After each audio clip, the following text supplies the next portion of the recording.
boys, today we're gonna go through every single champion in the UFC and I'm gonna give you guys their easiest and hardest title defense. We've got a few new champions in Belal Muhammad and Merab Dvalishvili, so we have some new guys here. And we're only going to do the top 15 because once we get below the top 15, it's a lot of unnamed guys that, don't have as much name values as the top 15. So right now, it's just the top 15. And with that being said, we're going to start with Flyweight and with Heavyweight, starting with Alexandre Pantoja. Now, with Pantoja, it's kind of difficult because Pantoja is realistically, he's went through a good portion of the top 15 in Flyweight. He's ran through this division already. All the big names he's already beat. And right now, his easiest guy in the top 15, at least in my opinion, is going to be number 6th ranked Alex Perez. Alex Perez, it still baffles me that he's still part of the top 10 at least. He's close to the top 5 spot. And Pantoja's fairly well-rounded. He has a decent striking game, good ground game. They've already fought each other before back in 2022 where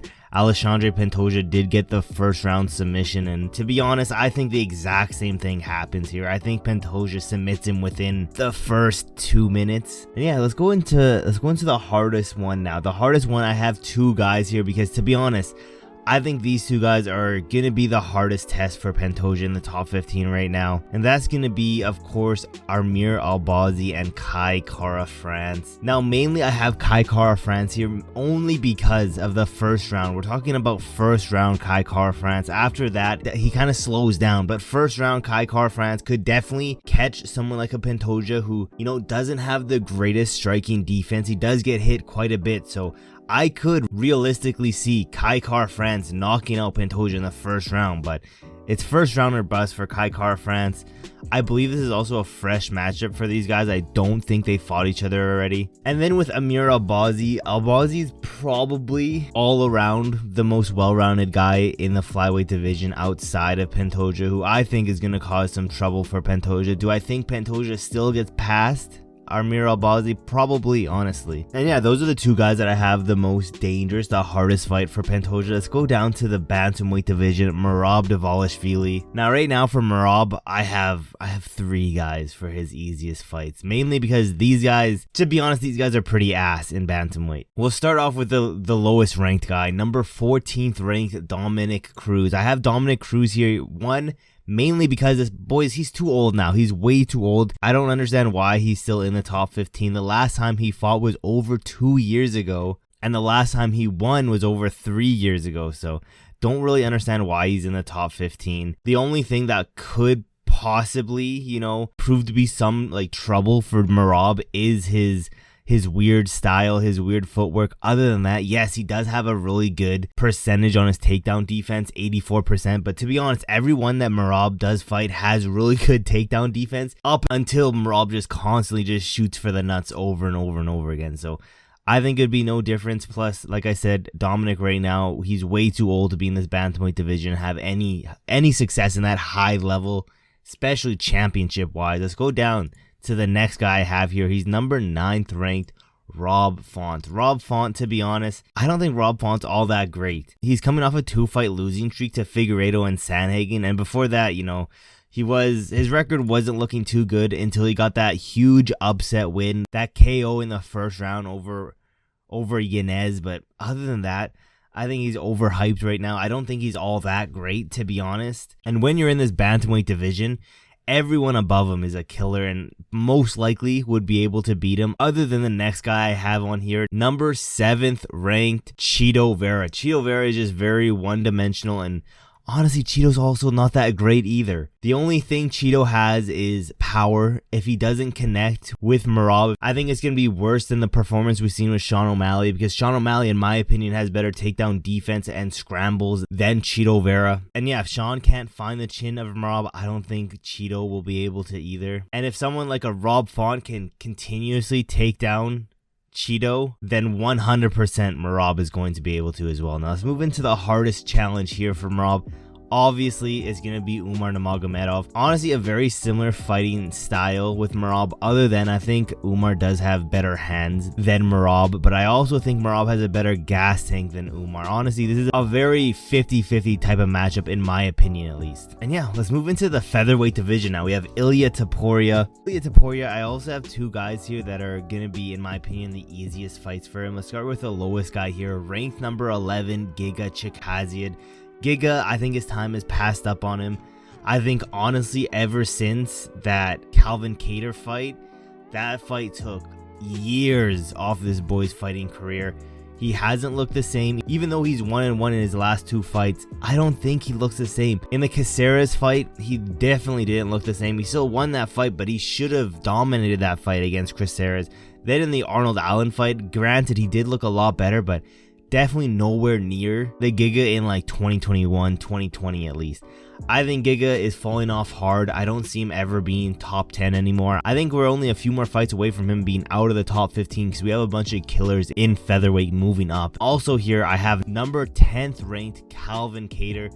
Same thing with Calvin Kattar. I think time has passed him by. He's really old in this featherweight division. At the end of the day, I think time has just simply passed this guy down. He's on like a 3-fight losing streak, maybe even a 4-fight losing streak. It's been a minute since this guy's won. And yeah, it's too bad. Calvin Kattar was one of the more entertaining guys that I found in featherweight, at least. But when you're trying to fight the champion Ilia Topuria, who is one of the most well-rounded guys we have on this whole championship roster, I don't think these guys last 2 rounds against Ilia Topuria, to be honest. But let's go into the hardest matchups for Ilia. Again, I have 2 fights here as well. I have Max Holloway, number 2 ranked Max Holloway. There's a reason why everyone is so hyped for UFC 308 Topuria versus Holloway, because this is one of the more challenging 50-50 and just entertaining championship fights that we have this year. And right now, everyone is pretty much split 50-50 on who they think is going to win. Personally, I think Topuria might be able to squeeze by this one. You know, I don't think Holloway has the power to put out a Topuria, even though we just saw him flatline KO Gaethje. I think Topuria is too defensively sound to be caught by a Max Holloway. If anything, I can see a huge volume strike TKO up against the cage, volume after Topuria is tired. I could see that happening, but I don't know. It's a 50-50 matchup, and the one glaring obvious difference in this fight is Topuria's ground game is way better than Max Holloway. If he wants to take down Max Holloway, I think he can. But moving into the hardest test, in my opinion at least, we have number 3 ranked, newly ranked Diego Lopez. He has good hands, he has good stand-up, and he has a good ground game. To be honest, he's very well-rounded, and I think that well-roundedness is going to be very hard for Topuria to beat. And in my opinion, right now at least, Diego Lopez is the hardest fight for Ilia Topuria. But let's keep going down into lightweight. Islam Makhachev, there's a few guys here that you could put as the easiest, but right now I have number 13th ranked RDA. He's just too old to be competing at the highest level in the lightweight division, especially again once you have someone as well-rounded as Islam Makhachev. And honestly, Islam is more well-rounded than someone like an Ilia Topuria in my opinion.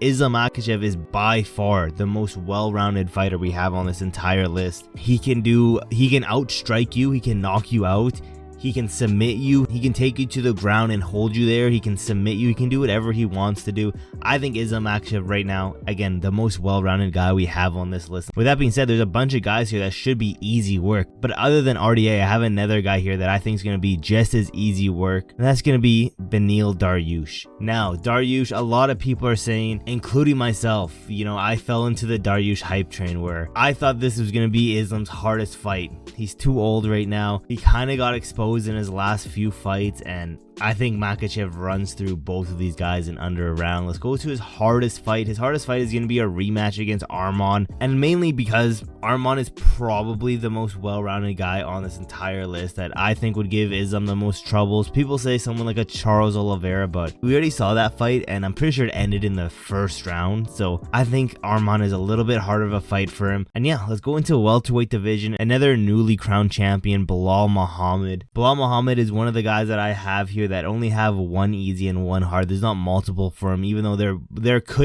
easily could be. Let's go into the easiest fight. Number 15th ranked Kevin Holland. Let's just be honest, Kevin Holland is pretty ass, and when it comes to ground game, when it comes to getting taken down, we have seen time and time again that Kevin Holland can be held down and can lose a pretty boring decision. You know, mentally, I don't think he's there. Mentally, I don't think he cares enough to try his best to win any of these high-level fights. He wants to fight bums. He wants to fight easy opponents, in my opinion. And yeah, out of the entire top 15, Kevin Holland by a mile is the easiest fight for Belal Muhammad. Let's go to the hardest one. Now, people might think, oh, maybe a Shavkat, maybe a Jack Della Maddalena, maybe even a Ian Gary could go there. I still think the hardest test for Belal Muhammad and pretty much every welterweight is going to be the former champion Kamaru Usman. Yes, we might be recency biased considering how well he did against Chimaev on a week's notice, but it's been a minute since we've seen him in the octagon. I think whenever he fights next is going to be very telling to see how he still is in this welterweight division, if he still stacks up to the top of the top. But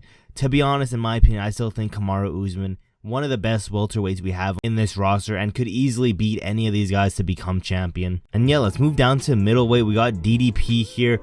We have one easy fight and two of his hardest fights. The easy guy on this list is going to be number 10th ranked Roman Dolidze. I just think Roman Dolidze is playing out trash, to be honest. I think he's ass. He's fighting up here in October against Kevin Holland, so two pretty trash guys, but they're fighting at middleweight, so Kevin Holland might be able to be ranked in middleweight and welterweight. And to be honest, I think Kevin Holland should be able to get past Roman Dolidze. I think Roman Dolidze is just trash. The fact that he had to go to a decision against an Anthony Smith, who again, I picked Anthony Smith to beat Roman Dolidze just because Roman Dolidze is so bad, but at the end of the day, Anthony Smith is... He's playing out just a quitter. It is what it is. I don't know. I just don't think Roman Dolidze is all that great. Let's go into his hardest test. For DDP, I think his hardest test isn't going to be someone who hits hard. I don't think it's going to be a striker. I actually think it's going to be some grapplers. So I do have two of the best grapplers in middleweight. Number 13th, Anthony Hernandez, and number 12th ranked Khamzat Chimaev. Both of them are pretty much the exact same thing. Chimaev, I do think, is a little bit stronger than Anthony Hernandez. I do think Chimaev is the hardest test by far, but both of them are practically the same. And yeah, we haven't really seen DDP challenge very much in the grappling, so I think these two are going to be the hardest fight for him. But for all we know, DDP could be one of the best grapplers and best wrestlers that we have. But that being said, let's move over to the light heavyweight division. Alex Pereira, I have like 3 guys on here because, to be honest, I think he makes light work of all 3 of these guys. I think he knocks them out all in less than 2 minutes. Number 13th, Dominic Reyes. Number 12th ranked Anthony Smith. And then this might be a surprising one, number 3 ranked Jamal Hill. Now, for Dominic Reyes and Anthony Smith, both of them have kind of a sus chin, especially Dominic Reyes. And when you have a sus chin, it's a bad night for you if you're fighting Alex Pereira. Anthony Smith just playing out a quitter. He's probably one of the worst guys on this top 15 ranking, to be honest. And then for Jamal Hill, I think just plain out, go watch some of Jamal Hill's fights and watch his footwork. I think his footwork is terrible, and I don't think he'll ever be able to beat someone like an Alex Pereira with that type of footwork. It looks like he's drunk and stumbling over himself, but that's why I have Jamal Hill here. Plus, we've already seen them fight. I believe it was like the first minute. That's why I have him here. If they fight 10 times, do I think the outcome will be the exact same thing 10 times out of 10? I don't think it'll be as fast, but I do think 10 out of 10 times Alex Pereira knocks out Jamal Hill. And then for the hardest fight, I think everyone already knows what it is. It's number 2 ranked Magomed Ankalaev, and that's only because we haven't really seen Pereira fight anyone with the wrestling level that Magomed does have. So that's why I have Magomed here. I think that's by far the easiest one to pick out of this entire list. But let's move down to the heavyweight division. Finally, Jon Jones is fighting, so I will start saying he is the champion. So right now, the easiest fight for Jon Jones right now, I think it's going to be number 12th ranked Tai Tuivasa, mainly because in heavyweight, everyone hits hard. It's one shot and you could be knocked out. So we take that away from Tai Tuivasa. Pretty much everyone has that. Tai Tuivasa right now, he has 0 ground game, and that's Jon Jones' specialty. So I think that's why Tai Tuivasa by far is the easiest fight out of all these guys for Jon Jones. But the hardest fight, we already know who it is. It's a real champion, Tom Aspinall. Pretty much whatever Jon does good, Tom Aspinall also does good. We just have to see who does it better I think Tom Aspinall is faster. I think Tom Aspinall is stronger. I think Tom Aspinall has the bigger power shots. Ground game, do I think John Jones is way better on the ground than Tom Aspinall? I don't think so. Do I think Tom Aspinall has better jiu-jitsu, better submission threats? I don't know. That's the fun part about this fight, is we don't know. But if I had to put money on it, I'm putting the house on Tom. And that's the easiest and hardest title defense for every single champion. You guys have to let me know in the comments below. Would you change up any of these guys? Do you think there's easier fights for some of these champions? Do you think there's some harder fights for them? And yeah, I need to show you guys this really quick because 99% of you guys watch this shit for free. All I ask is help your boy out, get to 1,000 subscribers. Leave a like on this video and subscribe with those post notifications turned on so you never miss any of these rare videos. And yeah, guys, there's really not that much else left to say except for I will see you guys in my next video.